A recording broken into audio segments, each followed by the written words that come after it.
Siamo a casa del delegato di giustizia Antonio Giua. La figlia Maria, fidanzata di Bachissulis, dorme nella sua stanza.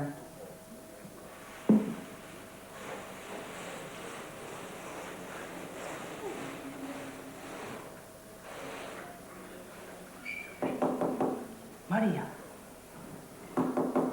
Maria. Maria.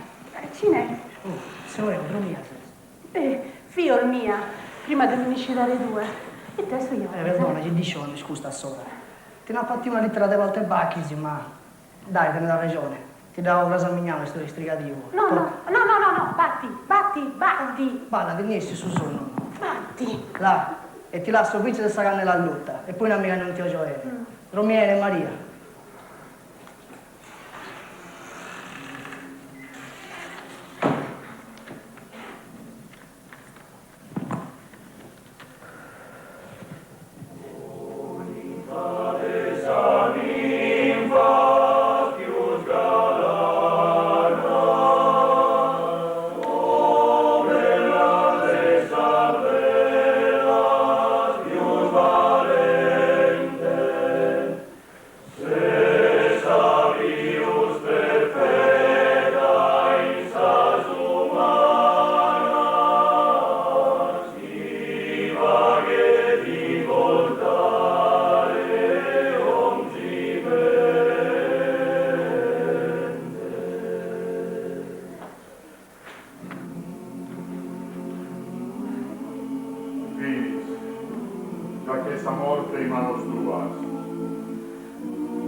Cantalora sette mie, accogli questo coro, che è esplosivo.